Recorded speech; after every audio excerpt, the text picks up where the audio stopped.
नमस्कार जी, आपका बहुत बहुत स्वागत है सिविल सर्विस पाठशाला .यूपीएससी में। आपको जानकारी है कि हम पॉलिटी कर रहे हैं और पॉलिटी में हमने पिछले कल राज्य के नीति निर्देशक तत्वों को किया है। आज हम पढ़ने वाले मौलिक कर्तव्य है कि हमारे को संविधान ने क्या हमारी ड्यूटी तय की हुई है इस देश के प्रति, समाज के प्रति। अगर हम सबसे पहले देखेंगे कि क्या हमारे जो मौलिक कर्तव्य है वो क्या, जब हमारा संविधान बना 1949 में या लागू हुआ 26 जनवरी 1950 में, उस समय क्या था? बिल्कुल भी नहीं। उस समय हमारे कोई भी मौलिक कर्तव्य संविधान में तय नहीं किए गए थे। फिर प्रश्न बनता है कि जो हमारे मौलिक कर्तव्य हैं इनको कब तय किया गया? तो हम देखेंगे सरदार स्वर्ण सिंह समिति 42वें संविधान संशोधन 1976 में, जिसको हम मिनी कॉन्स्टिट्यूशन के नाम से भी जानते हैं। मिनी कॉन्स्टिट्यूशन का जो कि जिस समिति की सिफारिश पर मिनी कॉन्स्टिट्यूशन लाया गया था, या मिनी कॉन्स्टिट्यूशन जिसको हम 42वां संविधान संशोधन 1976 बोलते हैं, उस सरदार स्वर्ण सिंह समिति की सिफारिश पर उसको लाया गया था। लेकिन हमने 42वां संविधान संशोधन तो पढ़ना नहीं, हमने पढ़ना है कि जो सरदार स्वर्ण सिंह समिति थी, उस समिति ने मिनी कॉन्स्टिट्यूशन के अंदर एक ऐसा सिफारिश दी थी जो मौलिक कर्तव्यों का जो उल्लेख करती है। सरदार स्वर्ण सिंह समिति ने मौलिक कर्तव्यों का भी वर्णन उस सिफारिश के अंदर उस समिति में किया था। तो अगर हम देखेंगे कि क्या सिफारिश थी उस समिति की मौलिक कर्तव्यों को लेकर, तो मौलिक कर्तव्य को लेकर सिफारिश थी कि संविधान के लिए मूल कर्तव्यों का वर्णन हो, कि संविधान में मूल कर्तव्य हो कि लोगों के कुछ मूल कर्तव्य, लोगों के कुछ कर्तव्य तय किए जाए समाज के प्रति, देश के प्रति। तो वो क्या कर्तव्य तय किए गए? तो उस समय क्या हुआ कि क्या क्या सिफारिश थी, हम सिर्फ सिफारिश पर पढ़ेंगे। सिफारिश थी 8 मूल अधिकार। उस समय क्या था कि सिर्फ 8 मूल अधिकारों को जोड़ने का प्रोविजन रखा गया था उस सिफारिश में, कि ऐसे 8 मूल कर्तव्य तय किए जाएंगे जो संविधान में रखे जाएंगे मूल कर्तव्य के तहत। इसमें से एक ऐसा मूल कर्तव्य भी था जिसको समिति चाहती थी कि ये रहे, लेकिन सरकार ने बाद में नहीं रखा। वो समिति की जो सिफारिश पर था वो था आयकर देना। उसमें क्या था कि लोगों को ये तय किया जाए, लोगों का ये कर्तव्य तय किया जाए कि आपको टैक्स देना है, आपको आयकर देना है। लेकिन बाद में सरकार ने इसको नहीं जोड़ा है। जो टैक्स वाली चीजें, टैक्स थी या टैक्स भारत सरकार को देना है, ये लोगों की जिम्मेदारी तय करनी थी या लोगों का कर्तव्य तय करना था, ये बाद में नहीं किया गया। फिर और क्या चीज आती है इसमें कि फंडामेंटल के पालन ना करने पर दंड देना। समिति और ये भी चाहती थी कि जो फंडामेंटल ड्यूटीज हमारी है, इसको अगर कोई व्यक्ति नहीं मान रहा है, इसकी कोई अवमानना करता है, तो दंड की प्रक्रिया भी हो, जो ना उस समय की गई और ना वर्तमान समय में कोई दंड की प्रक्रिया मौलिक कर्तव्य को लेकर है। फिर आता है कि सिफारिश तो दे दी, लेकिन वो कितनी सिफारिशें लागू हुई, कितनी नहीं हुई। इसमें क्या हुआ कि 42वें संविधान संशोधन में मूल कर्तव्य जोड़े गए हमारे संविधान के अंदर। भाग 4 क के अंदर क्या मौलिक कर्तव्य जोड़े गए? 10 मूल कर्तव्यों को जोड़ा गया। और वर्तमान समय में कितने? 11। और 11वां कब जोड़ा गया वो भी मैं आपको पढ़ाऊंगा। आयकर देना, मतदान करना या परिवार नियोजन आदि आदि करके ये सारी चीजें कोई नहीं जोड़ेगी। लेकिन समिति चाहती थी कि ये सारी चीजें लोगों का मौलिक कर्तव्य हो। आज देखना आपने, वोट देने का हमारा अधिकार, हम कर्तव्य तो हमारा है, लेकिन हम अगर नहीं देते हैं तो इसमें क्या है कि दंड की कोई भी प्रक्रिया नहीं है, किसी भी तरह की दंड की कोई भी प्रक्रिया इसमें नहीं रखी गई है। और आयकर देना, आप आयकर दे रहे नहीं दे रहे, ये सारी चीजें भी इसमें कोई बड़ी दंड की प्रक्रिया नहीं है। कोर्ट के माध्यम से कोई भी इसमें किसी भी प्रकार का दंड नहीं दिया जा सकता। फंडामेंटल ड्यूटीज केवल भारतीयों पर लागू होगी। कई बार प्रश्न बनता है कि जो हमारी फंडामेंटल ड्यूटीज है क्या ये विदेशियों पर भी लागू होती है? बिल्कुल नहीं। जो हमारी फंडामेंटल ड्यूटीज है, जो हमारे मौलिक कर्तव्य है, वो सिर्फ और सिर्फ भारत पर लागू होते हैं। अगर प्रश्न बनता है कि हमारे जो मौलिक कर्तव्य है इसको हमने किस देश से लिया है, तो इसको लिया है हमने सोवियत संघ से। तो हमारे जो मूल कर्तव्य है इसको हमने कहाँ से लिया गया है? फंडामेंटल ड्यूटीज को सोवियत संघ से। क्योंकि सोवियत संघ 1991 में इसका विघटन हुआ है, लेकिन हमने तो अपना मूल कर्तव्य को संविधान में 1976 में जोड़ा। उस समय तक सोवियत संघ क्या था? सोवियत संघ ही था, उस समय इसका विघटन नहीं हुआ था। फिर प्रश्न बनता है कि जो सरदार स्वर्ण सिंह समिति ने सिफारिशें दी, इस सिफारिशों को किस समिति के आधार पर लागू किया? तो इस समिति को वर्मा समिति के आधार पर लागू किया था। इतनी बात क्लियर होगी। फिर प्रश्न क्या बनता है कि जो हमारे मूल कर्तव्य है, मौलिक कर्तव्य है, ये किस में दिए गए हैं? संविधान में इनको कहाँ स्थान दिया गया है? तो भाग 4 का क। भाग 4 में क्या है? अपना राज्य के नीति निर्देशक तत्व। लेकिन भाग 4 का जो सब पार्ट है 4 क, इसमें दिया है हमारे मौलिक कर्तव्य, हमारे फंडामेंटल ड्यूटीज का वर्णन किया गया है। अनुच्छेद 51 क से लेकर 51 ट तक। अनुच्छेद 51 क से लेकर अनुच्छेद 51 तक किसका वर्णन किया गया है? मौलिक कर्तव्यों का वर्णन किया गया है। पहला मौलिक कर्तव्य क्या है हमारा? संविधान का पालन, राष्ट्र ध्वज, राष्ट्रगान का सम्मान। कई बार प्रश्न बनता है कि संविधान की रक्षा करना भी क्या हमारा मौलिक कर्तव्य है? बिल्कुल भी नहीं। संविधान की रक्षा करना राष्ट्रपति का काम है। सिर्फ हमारा क्या कर्तव्य दिया गया है? हमारा सिर्फ संविधान की पालना करना, संविधान की पालना करना हमारा कर्तव्य है, ना कि संविधान की रक्षा करना। रक्षा करना राष्ट्रपति का काम है।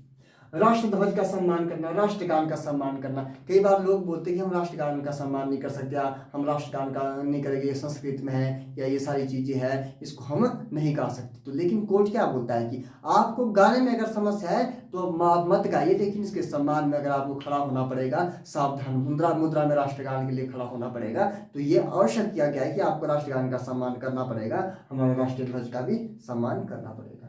अगर 2 पे देखिए हम, तो जो राष्ट्रीय आंदोलन के उच्च आदर्शों को हृदय में समझना। क्या हुआ कि जब हमारा देश गुलाम था, हम अंग्रेजों के गुलाम थे, यूरोपियन के हम गुलाम थे, तो उस समय क्या था कि कुछ ऐसे लोग थे जो क्रांतिकारी थे, जो आंदोलनकारी थे, जिन्होंने इस देश को आज़ाद करवाया। उन लोगों ने अपना बलिदान इस देश के लिए दे दिया, इस देश को आज़ाद करवाने के लिए दे दिया। उन लोगों के कुछ आदर्श थे, जैसे महात्मा गांधी के था सत्य अहिंसा, या से सुभाष चंद्र बोस के, अपने भगत सिंह के, या जितने भी लोग क्रांतिकारी थे, जो जो उनके आदर्श थे, खुदीराम बोस के जो आदर्श वाक्य थे, आदर्श बातें थी, उन आदर्श बातों को कहाँ दिल में संजोए रखना और उसका हमेशा सम्मान करना, ये भी हमारा मौलिक कर्तव्य है। तीसरे पे देखेंगे तो हम संप्रभुता, एकता, अखंडता की रक्षा करना। संप्रभुता से आप समझते ही है कि जो देश संप्रभु होता है वो खुद अपने देश के खुद डिसीजन लेता है, तो हम वैसे हो। एकता, हमारा हिंदू मुस्लिम का झगड़ा ना हो, हम एक रहे। अखंडता की जब बात आती है तो जैसे लोग बोलते हैं हम खालिस्तान की मांग करते हैं, नॉर्थ ईस्ट को अलग कर दो, जम्मू कश्मीर को अलग कर दो, हम देश को तोड़ने की बात भी नहीं कर सकते, ये भी कहीं में दिया गया है, हमारे मौलिक कर्तव्यों में दिया गया है। 4 भी देखिए, देश की रक्षा करना और आह्वान किए जाने पर देश की रक्षा करना। पहली बात तो देश की रक्षा करना, लेकिन अगर हमारे लिए सरकार हमारी जिम्मेदारी तय करती है, सरकार हमारे से आह्वान करती है, जैसे एक समय लाल बहादुर शास्त्री ने भी कहा था कि जब हमारे देश में क्राइसिस बढ़ रहे थे, तो लाल बहादुर शास्त्री ने कहा था कि जो भारत के लोग हैं भाई, वो एक समय का खाना अपना छोड़ दें। तो उस समय भी लोगों ने क्या किया था कि अपना योगदान दिया था, एक समय का भोजन करना छोड़ दिया था भारतीय लोगों ने। तो ऐसा अगर आह्वान कभी करते हैं, कभी देश पे कोई इस तरह का संकट आता है, तो ऐसी स्थिति में क्या हमारा मौलिक कर्तव्य दिया गया है कि अगर हमारे लिए देश, जब हमारे लिए देश प्राथमिकता में होगा, तो अगर हमारे को सरकार हमारी जिम्मेदारी तय करती है, तो ये हमारा जिम्मेदारी तो ही है, साथ में हमारा मौलिक कर्तव्य भी है कि उस समय हमारे को जब आह्वान हमारे से किया जाएगा, उस समय हमने देश की रक्षा करनी है। समरसता एवं भातृत्व को बढ़ाना, स्त्रियों के विरुद्ध प्रथाओं का त्याग करना। इसमें क्या दिया है? एक तो समरसता होनी चाहिए। समरसता से आप समझते हैं ना, कोई ऊंच नीच जात पात इस तरह की चीजें नहीं होनी चाहिए कि तू उस जात का है तो निम्न जात का। समरसता होनी चाहिए, समरस भारत होना चाहिए। भातृत्व की भावना होनी चाहिए कि जितना भी हमारे पूरा जो देश है, भारत देश है, यहाँ पे जितने भी सारे लोग हैं, इनके प्रति हमारा प्रेम होना चाहिए, इनके प्रति हमारा भातृत्व की भावना हमारे अंदर होनी चाहिए। स्त्रियों के विरुद्ध प्रथाओं का त्याग। अगर स्त्रियों के प्रति कुछ इस तरह का वो है, क्या बोलते हैं, प्रथा है हमारे समाज के अंदर कि लड़कियां उच्च शिक्षा के लिए बाहर नहीं जा सकती, या लड़कियां कुछ और समाज के अंदर कोई अन्य काम नहीं कर सकती, अगर इस तरह की कोई प्रथा है जो स्त्रियों के विकास को रोकती है खास करके, तो ऐसी प्रथाओं का हमने त्याग करना, ये भी हमारा मौलिक कर्तव्य है। और अब पढ़ेंगे हम सामाजिक संस्कृति एवं गौरवशाली परंपरा की रक्षा करना। क्या है कि भारत का जो इतिहास रहा है वो बड़ा गौरवशाली इतिहास रहा है। उस गौरवशाली इतिहास की, उस परंपरा को, उस संस्कृति की हमेशा रक्षा करना है, ये भी हमारा मौलिक कर्तव्य है। प्राकृतिक पर्यावरण, वन झील वन्य जीव की रक्षा करना। प्रकृति की रक्षा करना, पर्यावरण की रक्षा करना, वन झील नदी है उसकी रक्षा करना, वन्य जीव है, आपको पता है वन्य जीव हमारे जितने भी है, आकाशवाणी क्या हिरन है हमारे, या बाघ है, इन लोगों का शिकार कर दो, इनको मारना शुरू कर दो, या नदी झील इनको गंदा करना शुरू कर दो, या अन्य सारी चीजें इसमें कर दो, तो इसको कौन कहता है? संविधान इन चीजों को करने से रोकता है। ये हमारी मौलिक कर्तव्य हमारा कर्तव्य दिया गया है कि आपको ये सब चीजें नहीं करनी है। इसमें खास करके ये चीज है कि आपको जिम्मेदारी आपको दी गई, आपको कर्तव्य दिए गए, लेकिन आप उन्हें मानना या ना मानना ये आपकी जिम्मेदारी है। इसके खिलाफ आपके ऊपर कोई कार्रवाई नहीं होगी अगर आप नहीं मानते हैं, लेकिन आपको मानना चाहिए क्योंकि ये देश हमारा है, तो इसलिए हमारे को मानना चाहिए। वैज्ञानिक दृष्टिकोण रखना, मानववाद, ज्ञानवर्धन का विकास करना। इसमें क्या कहा गया है कि आपको हमेशा वैज्ञानिक दृष्टिकोण रखना पड़ेगा, एक अलग विजन रखना पड़ेगा अपने देश को लेकर। मानववाद मतलब हर तरह की प्रथाओं को छोड़ छाड़ के सबसे पहले मानवता है इस पर जोर देना पड़ेगा।